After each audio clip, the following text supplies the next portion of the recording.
जी 16। Sir, मेरा नाम राजीव कुमार श्रीवास्तव है। जी। मैं मध्य प्रदेश के उमरिया जिले का निवासी हूँ सर।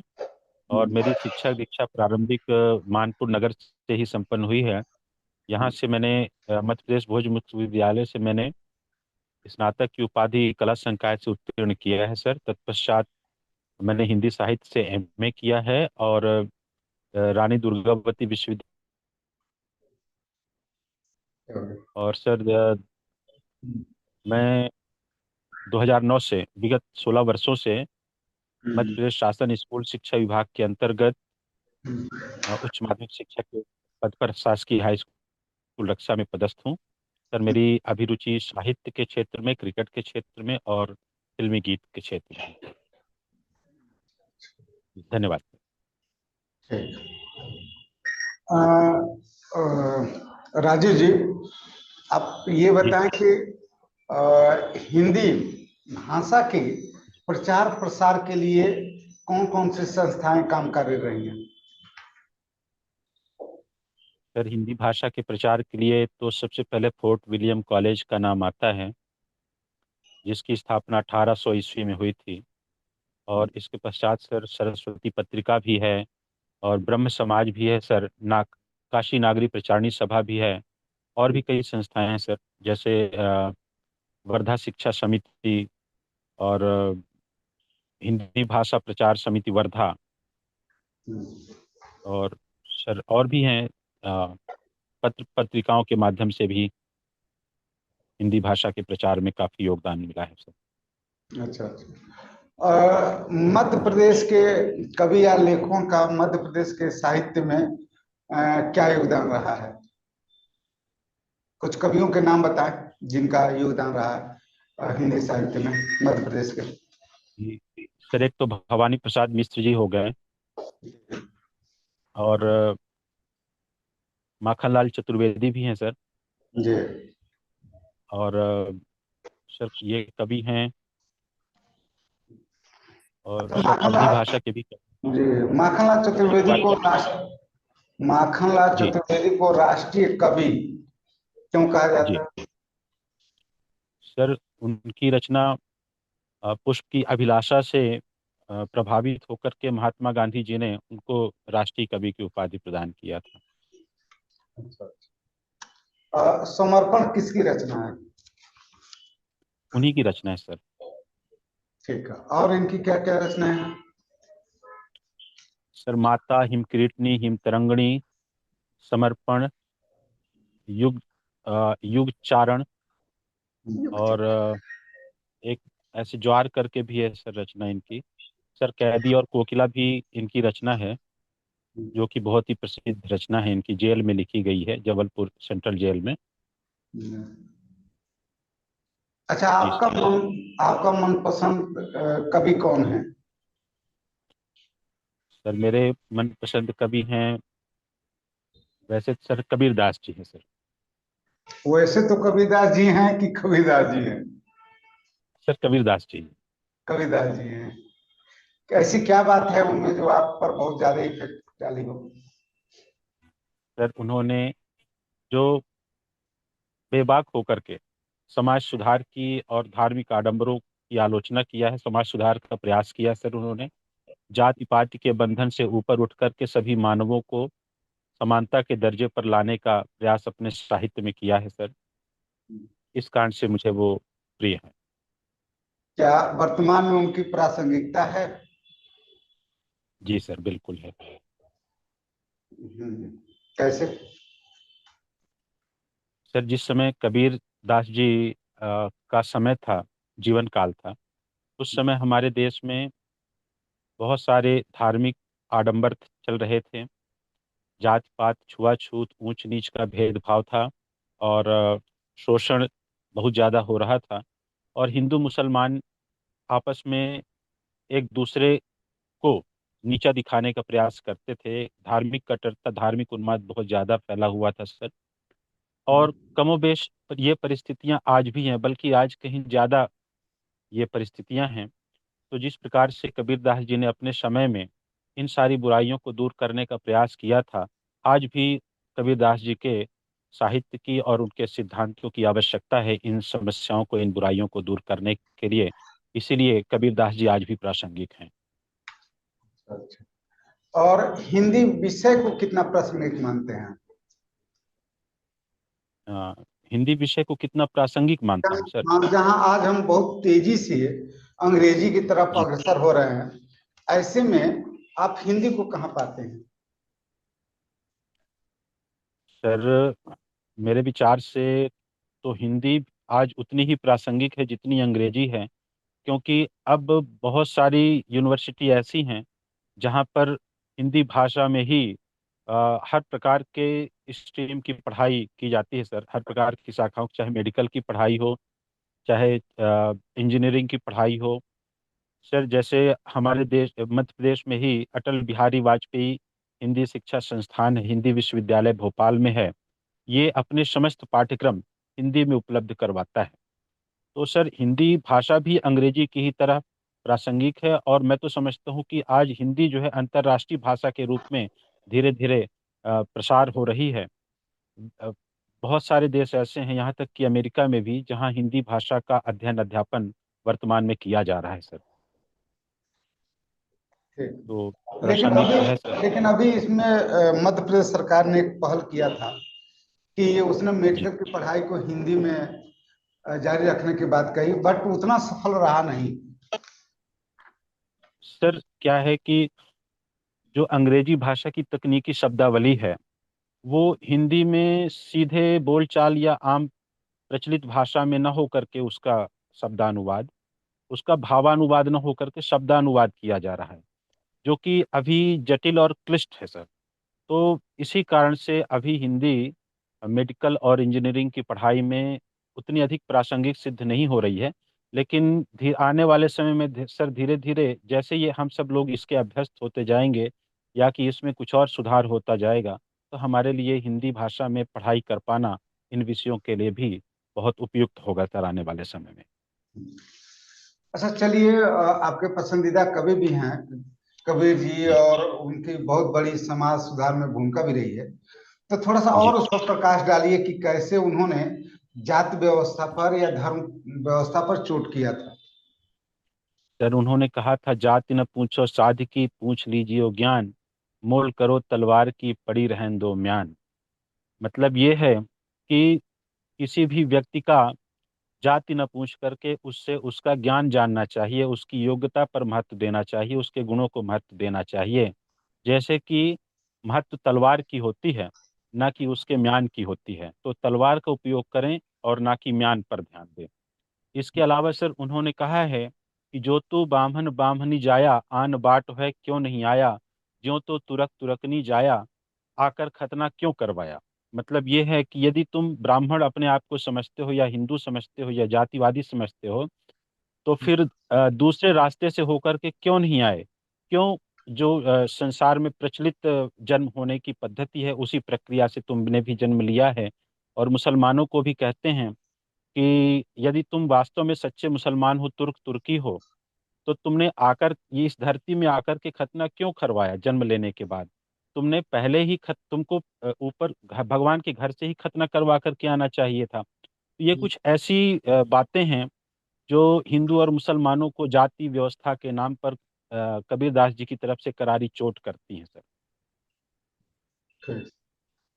ये थोड़ा सा सुभद्रा कुमारी चौहान की योगदान पर भी प्रकाश डालें। सुभद्रा कुमारी चौहान। सर, सुभद्रा कुमारी चौहान जी का जन्म इलाहाबाद में हुआ था बेटा, चलो ना, 1905 ईस्वी में। और ये मध्य प्रदेश में रही हैं। 1948 में इनका निधन हुआ एक कार दुर्घटना में। और सर, इनकी रचनाएं हैं उन्मादिनी, बिखरे मोती, और सुभद्रा जी की रचना, एक सबसे प्रसिद्ध रचना है झांसी की रानी लक्ष्मीबाई। हम्म। चल जी। ए बेटा, चलो इधर। तो इसके माध्यम से ये क्या समाज को संदेश देना चाहते थे? सर, झांसी की रानी लक्ष्मीबाई के कविता के माध्यम से इन्होंने देश के नौजवानों को राष्ट्रीय आंदोलन के लिए प्रेरित करने का प्रयास किया है। अच्छा, अच्छा। युवाओं को जागृत करने का प्रयास किया है सर। अच्छा अच्छा अच्छा। और जयशंकर प्रसाद ने जी जयशंकर प्रसाद की रचनाओं से हमें क्या कुछ सीखने को मिलता है? सर, जयशंकर प्रसाद जी की रचनाओं में भी राष्ट्रवाद की झलक दिखाई देती है, समाज सुधार की झलक दिखाई देती है, कल्पना की अतिशयता है सर उनमें। वो एक छायावादी कवि हैं। और उनकी रचनाओं में सर हमें प्रेम की अनुभूति भी दिखाई देती है सर। अच्छा अच्छा। अब इस समकालीन कवियों में आप किसका किसका नाम लेना चाहेंगे? सर समकालीन कवियों में वीरेंद्र मिश्र जी हैं सर, नवगीत के रचनाकार हैं। इनकी और कोई इनकी कोई रचना पर प्रकाश डालिए। अ, वीरेंद्र मिश्र जी की एक रचना है सर, याद नहीं आ रहा सर अभी। अच्छा अच्छा अच्छा। आजकल के जो वर्तमान कवि हैं, वो जी उनका मुख्य फोकस किस बात पे है? सर, वर्तमान कवि जो हैं वो यथार्थवादी कवि हैं। जी। और वर्तमान में उन्होंने क्रांतिकारी भावनाओं का विचार पोषण किया है। हम्म, और समाज की यथार्थवादिता को, क्षणभंगुरता को, अपने जीवन के भोगे हुए यथार्थ को उन्होंने व्यक्त किया है सर। जीवन की जो वास्तविक अनुभूतियां हैं उनके, उनको व्यक्त करने का प्रयास किया है सर उन्होंने। हम्म। तो ये छायावाद की क्या विशेषताएं हैं?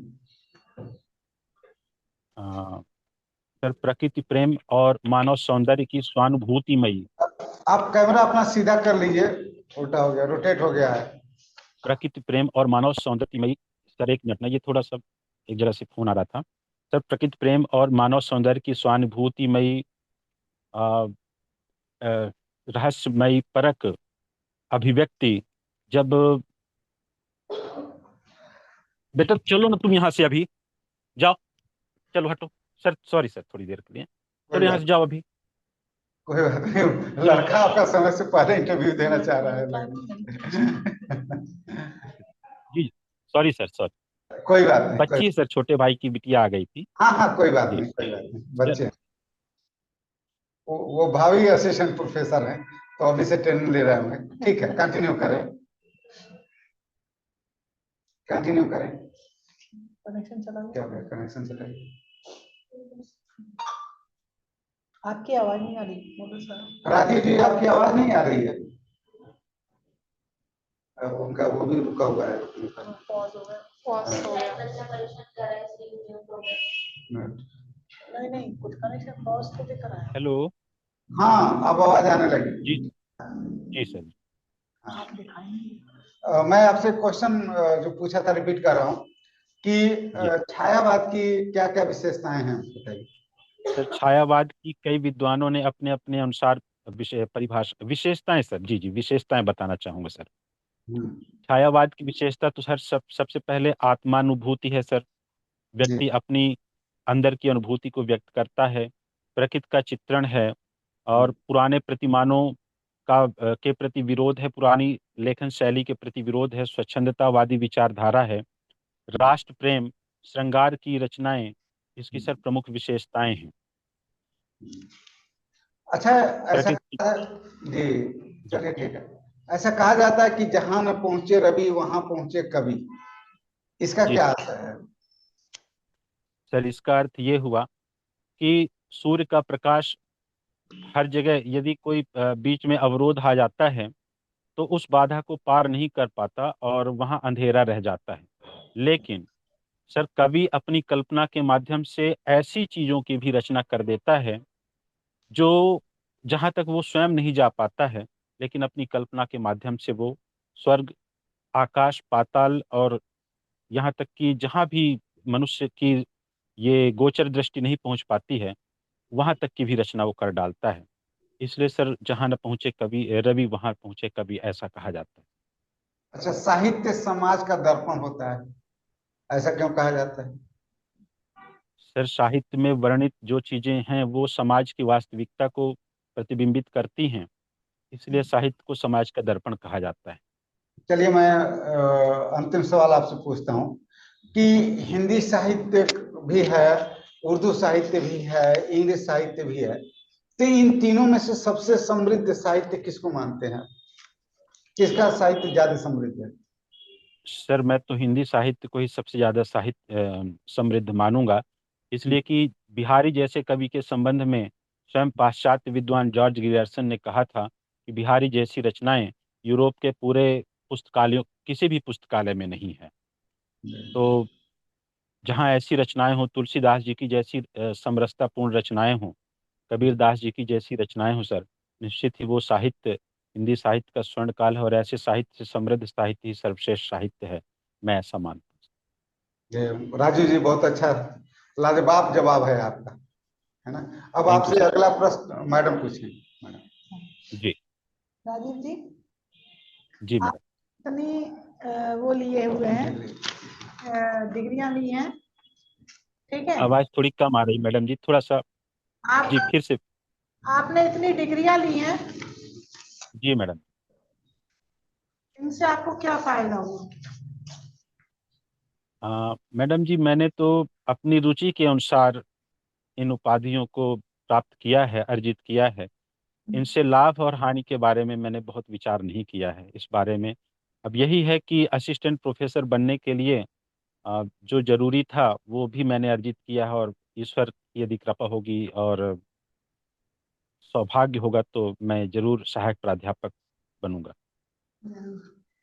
अच्छा, आपने बात करी ईश्वर कृपा की, है ना। तो ईश्वर से जी रिलेटेड दो वाद चलते हैं अलग अलग, अद्वैतवाद, द्वैतवाद, सुना है आपने इनके बारे में? जी जी जी। अद्वैतवाद का मतलब है जीव और जगत की एकता। इसका प्रतिपादन आचार्य शंकराचार्य जी ने किया था। इसमें जीव और जगत की एकता के बारे में बताया गया है, अर्थात ब्रह्म और संसार, जीव, ब्रह्म और जीव ये दोनों एक हैं, अलग अलग नहीं हैं। और द्वैतवाद का मतलब ही ये दोनों अलग अलग हैं। द्वैतवाद का प्रचार जो है वो मध्वाचार्य जी ने किया था। तो जीव और ब्रह्म दोनों अलग अलग जब दर्शाए जाते हैं तो द्वैतवाद कहलाता है। अच्छा, आपके विचार में क्या सही लगता है, आप किसको सही मान रहे हैं इस समय? मैडम जी, दोनों ही विचार अपनी जगह पर उपयुक्त हैं, क्योंकि जहाँ निर्गुण निराकार ब्रह्म की उपासना के लिए अद्वैतवादी विचारधारा सार्थक है, वहीं पर सगुण साकार ईश्वर की उपासना के लिए द्वैतवाद आवश्यक है। तो मेरे विचार से दोनों ही विचारधाराएं अपनी अपनी जगह पर उचित हैं। तो आप निर्गुण उपासक है कि सगुण के उपासक? अ, मैडम जी, मैं तो निर्गुण और सगुण दोनों को मान। ऐसे कैसे समझाओगे? अच्छा अच्छा, निर्गुण और सगुण दोनों को मानते हैं। अच्छा, सगुण में किसको जी। मानते हैं आप? मैं सगुण में भगवान श्री राम जी को अपना आराध्य। रामचंद्र जी को मानते हैं, ठीक ठीक। ये बताइए, जी रामचरितमानस तो आप सबको ही मालूम है कि तुलसीदास जी की कृति है ना, तुलसी रामचरितमानस। जी तो जी एक क्वेश्चन है, इन सबको हमने उस समय के जितने भी भक्ति काल के कवि हुए सबको हमने तुलसीदास, दास दास लगाए सबके आगे, सूरदास जी, है ना। तो जी। इन्हें दास क्यों कहा है? अपने आप को भगवान का सेवक मान करके इन्होंने उसकी उपासना किया है, उसकी आराधना किया है, इसलिए इनके नाम के आगे दास लगा है। सूरदास जी के गुरु कौन थे? वल्लभाचार्य जी। अच्छा अच्छा, वल्लभाचार्य जी। अच्छा, ये बताइए कि कुछ कवि, एक कवि है जिन्होंने गागर में सागर बनने का काम किया है, जिन्होंने, बिहारी जी।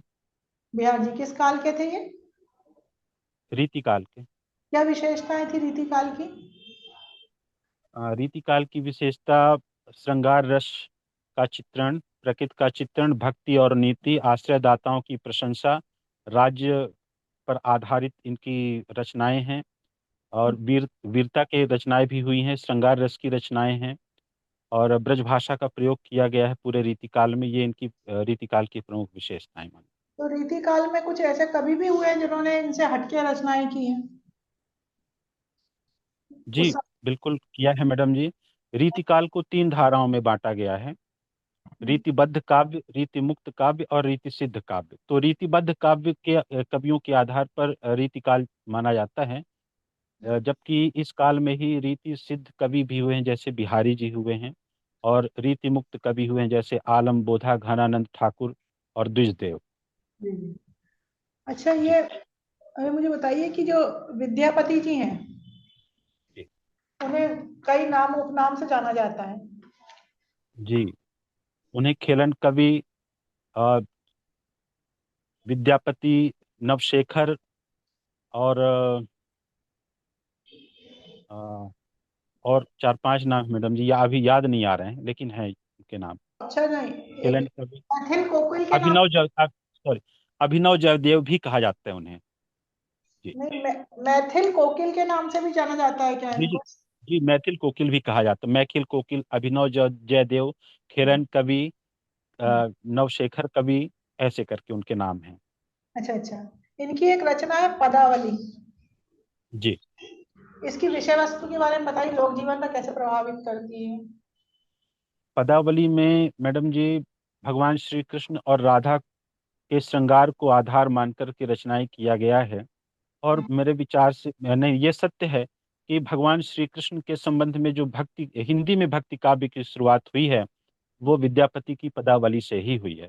तो कृष्ण भक्ति को हिंदी में प्रादुर्भूत करने का अभिनव कार्य किया है विद्यापति जी ने। नहीं, लोक जीवन पर प्रभाव की आकलन की बात की थी मैंने। लोक जीवन पर प्रभाव, मैडम जी उसमें भक्ति और श्रृंगार का मिश्रण है। लोक जीवन पर यही प्रभाव है कि विद्यापति की पदावली को पढ़ करके लोग गीतात्मकता, अ, गीत संगीत के प्रति प्रेरित हुए, भगवान कृष्ण की भक्ति के प्रति प्रेरित हुए। और यहाँ तक कि चैतन्य महाप्रभु उनके गीतों को सुनकर के मूर्छित हो जाया करते थे। तो भक्ति भावना को जगाने का कार्य किया है। अच्छा, कुछ ऐसे कवि भी हुए हैं जिनकी रचनाओं पर फिल्में भी बनी हैं। जी। कुछ बता सकते हैं नाम? कवि की मैडम, रचनाकार। ये किस रचना पे कौन सी पिक्चर बनी है, फिल्म बनी है? जी, एक एक तीसरी कसम फिल्म है, रचना है, जिसकी जिसकी पृष्ठभूमि पर फिल्म भी बनी है मैडम जी, तीसरी कसम नाम से। ये तीसरी कसम पिक्चर थी वो? जी, फिल्म थी। और किसकी रचना थी ये? ये फणीश्वर नाथ रेणु जी की रचना थी। कौन सी रचना पे बनी है ये? तीसरी कसम नाम ही रखा गया था, इसका हाँ। मूल नाम याद नहीं आ रहा है अभी। मारे गए गुलफाम। जी जी, मारे गए गुलफाम। जी सॉरी, जी। मारे गए गुलफाम। और एक और, जैसे ये रजनीगंधा, ये पिक्चर भी बनी है। हाँ जी, बनी है, लेकिन अभी ध्यान नहीं आ रहा है इसके बारे में, सॉरी। मनु भंडारी जी का नाम सुना है? किसका? मनु भंडारी जी का। जी, मनु भंडारी जी का नाम सुना है ना। उनकी एक रचना बहुत फेमस है इस समय राजनीति दृष्टिकोण से। महाभोज। जी जी। महाभोज के बारे में बताएं, क्या बताया उसमें हमने? महाभोज राजनीतिक उथल पुथल की और दांव पेंच की रचना है मैडम जी, उस पर आधारित है, राजनीतिक पृष्ठभूमि पर आधारित है। अच्छा अच्छा। ये बताइए कि ये जो अ, वर्तमान में राष्ट्रीय जी काव्य धारा, या बोल सकते हैं राष्ट्रीयता की कमी महसूस कर रहे हैं साहित्य में, कोई भी ऐसे कोई राष्ट्रीय कवि अभी फिलहाल में दिखाई देते हैं आपको वर्तमान में, कोई जो लिखते हैं राष्ट्रीय स्तर की चीजों पे साहित्य लिखते हैं कुछ भी? मैडम जी, मैं स्वयं लिखता हूँ। अच्छा अच्छा। जी। आप, अच्छा, क्या आपकी कुछ रचनाएं सुनाइए, राष्ट्रीय स्तर की लिखी हो तो? आप किस नाम से लिखते हैं? मैं साहिल नाम से लिखता हूँ मैडम जी। साहिल नाम से। जी जी, सुनाइए सुना। कुछ पद। जी। गुजरा पल तो गुजर गया, आने वाले को सलाम करो, मत देखो अब पीछे मुड़कर, बीते कल को जयराम करो। कल राजाओं ने लूटा था, फिर अंग्रेजों ने लूटा है, अब नेताओं की होड़ मची, जनमानस टूटा टूटा है। इन मानवता के दागों का बद से बदतर अंजाम करो, मत देखो अब पीछे मुड़कर, बीते कल को जयराम करो। वाह वाह। बहुत अच्छी, अच्छी रचना लिखी है आपने, बहुत अच्छी। जी तो आपकी प्रकाशित भी होती है रचनाएं, है ना? जी, प्रकाशित अभी तक नहीं हुए मैडम जी, लेकिन हमारे नगर में एक ज्ञान भारती साहित्य परिषद है स्थानीय स्तर पर। तो मैं बचपन से ही यहीं पर काव्य गोष्ठियों में और कवि कवि सम्मेलनों में काव्य पाठ करता आया हूँ, और लोगों को बड़े अपने देश देश के राष्ट्रीय और प्रादेशिक स्तर के रचनाकारों को भी सुनता आया हूँ। तो एक अवार्ड भी मिलता, सक्सेरिया अवार्ड, सुना है आपने? जी जी जी, सक्सेरिया। किस लिए मिलता है, किसको मिलता है वो? ये पहले कवियों को मिला करता था, जैसे मंगला प्रसाद पारितोषिक पुरस्कार, सक्सेरिया पुरस्कार। यामा पर मिला था महादेवी वर्मा जी को। नहीं, तो सक्सेरिया जो पुरस्कार है वो जी, फीमेल कैटेगरी को, मतलब फीमेल की को मिलता है कि मेल को ही मिलता है? हाँ, सॉरी मैडम जी, इतना डीपली तो नॉलेज नहीं है मुझे। नहीं, फीमेल मतलब जो कवित्री होती हैं उनको दिया जी जाता है, लेखिका, है जी ना? जी। पहला किसको मिला था, कब से स्टार्ट हुआ ये? हाँ, ये भी नहीं बता पाऊंगा, चलिए, सॉरी। 1931 में स्टार्ट हुआ था पहला। मिला था क्या नाम, सुभद्रा कुमारी चौहान जी की रचना को। अच्छा अच्छा। मुकुल, मुकुल रचना है ना उनकी। जी जी, मुकुल है उनकी रचना। उसके लिए मिला था पहला अवार्ड उनको। जी जी। चलिए। ठीक है राजीव जी, आप ये जो है तार सप्तक के जो कवि हैं उनके बारे में कुछ जी। बताएंगे?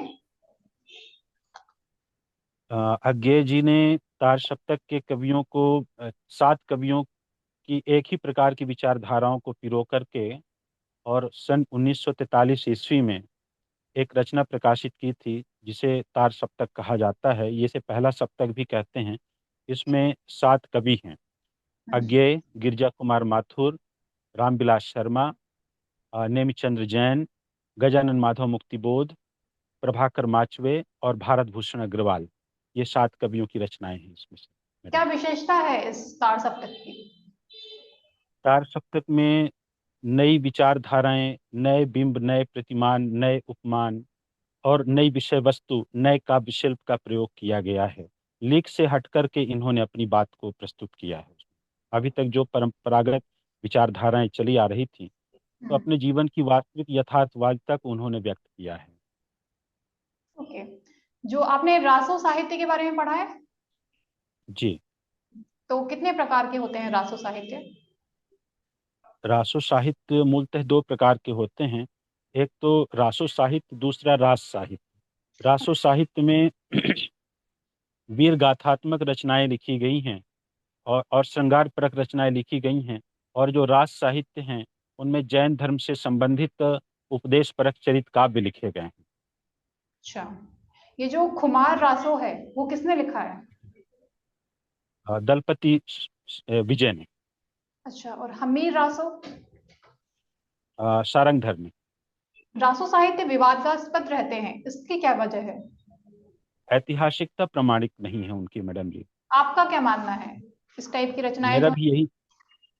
जी। जैसे पृथ्वीराज रासो रचना है, इसको भी 3 कैटेगरियों में बांटा गया है।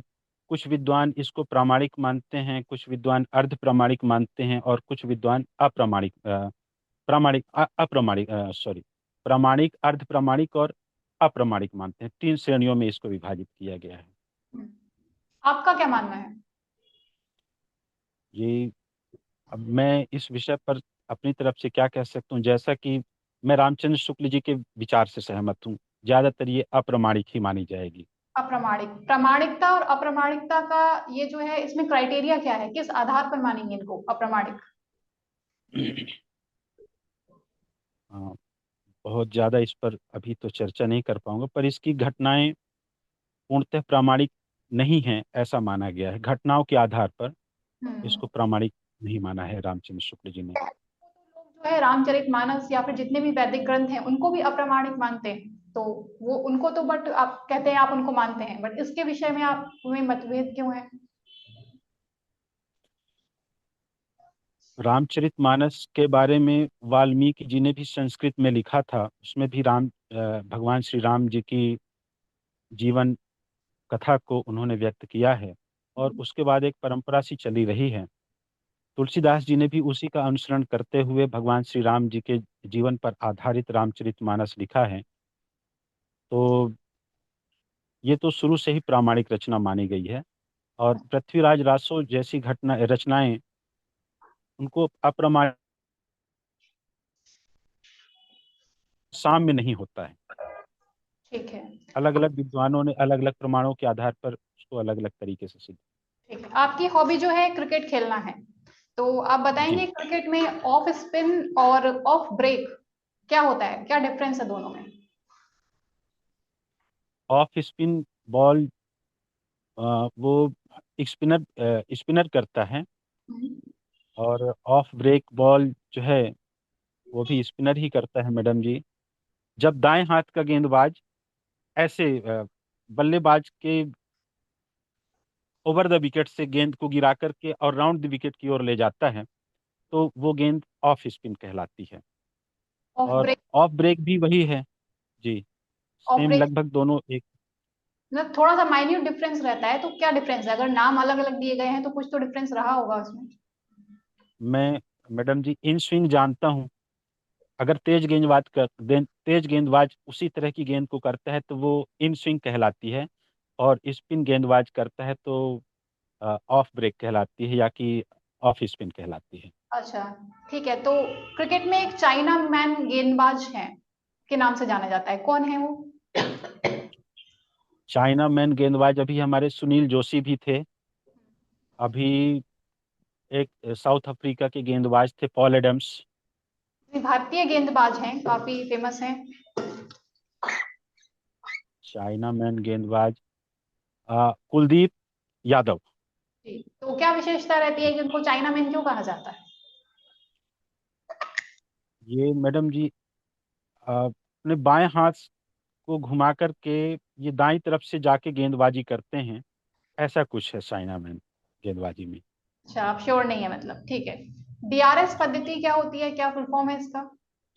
Decision review system. जब डिसीजन। कोई अंपायर के द्वारा दिए गए निर्णय से यदि कोई बल्लेबाज या गेंदबाज संतुष्ट नहीं है, तो वो थर्ड अंपायर से अपने संबंध में मांग करता है, अपने अंपायर के निर्णय के संबंध में मांग करता है। और उसे डीआरएस कहते डकवर्थ लुइस हैं जी। पद्धति, डकवर्थ लुइस, डकवर्थ लुईस पद्धति, इसका कभी थोड़ा कभी ऐसा होता है। इसके बारे में जी, बताइए। स्टार्ट किसने की, इसका जो है खोज किसने की, इसके बारे में किसने बताया, क्या है ये? ये संभवतः दो विशेषज्ञ थे क्रिकेट के, एक डकवर्थ थे और एक लुईस नाम के थे। उन क्रिकेट उन्होंने क्रिकेट विशेषज्ञ थे ये? आ, बहुत ज्यादा जानकारी नहीं है मुझे इसके बारे में। जी, ठीक है। क्रिकेट में डकवर्थ लुईस पद्धति जी। बीमर बीमर होता है, वो क्या होता है? तेज गेंदबाज के द्वारा फेंकी गई एक विशेष प्रकार की गेंद है बीमर। अच्छा, ये जो है फील्ड सेटअप के बारे में कुछ, लॉन्ग ऑन पोजीशन और थर्ड मैन, ये जो है कहाँ पे लोकेटेड रहते हैं? थर्ड मैन लॉन्ग ऑन जो होता है वो बल्लेबाज के पीछे साइड होता है, मतलब सामने होता है लॉन्ग ऑन जी।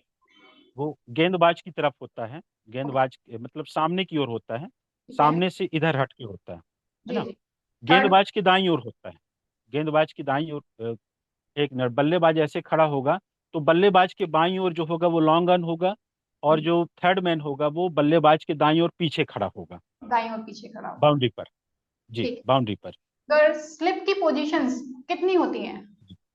तीन। 3 होती हैं। First slip, second slip, third slip.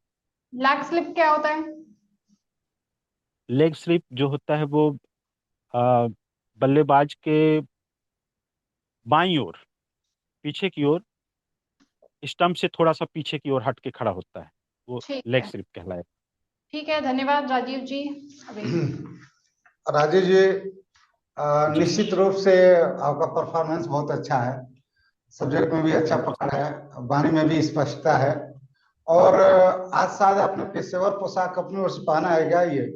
लेकिन वो क्या ब्लेजर पहने हैं? Formal dress. सर ये वो दूसरा ड्रेस है सर, जो इंटरव्यू के लिए है वो दूसरा ड्रेस है। हाँ तो उसको उसको परसों के दिन मैंने सर को पहन के दिखाया था, भदौरिया सर को। जी तो जी वो उसको बोले थे ठीक है, ओके है। सर उसको रख दिया हूँ, उसको बार बार निकालने रखने में थोड़ी नहीं असुविधा नहीं, होती है, ठीक बात इसलिए है। ये मेरी जी। शादी वाला कोट है, जो 2004 में मैंने विवाह जी। करना था। तो शादी में भी यूज कर लिया और इसमें कर लिया, अच्छी बात है। तो इसी को लेकर के मेरा आज सुझाव था, है ना। अच्छा, बोर्ड टीचिंग करेंगे? सर बोर्ड है लेकिन अभी चाक नहीं है सर, अच्छा, चाक कोई। और डस्टर नहीं है। बालक करता था अध्यापन कार्य, वो जी कहीं रख के चला गया है, वो जी। मामा के यहाँ गया है, तो वो कहीं रख दिया उसने मुझे। अच्छा, ठीक है, सर ठीक कर है। लूंगा टीचिंग, टीचिंग की कोई दिक्कत नहीं है सर, टीचिंग तो कई हाँ, वर्षों से कर रहा यदि हूँ। आप इतना दिन से कर रहे हैं तो निश्चित रूप से आपका अच्छा होगा। तो चलिए।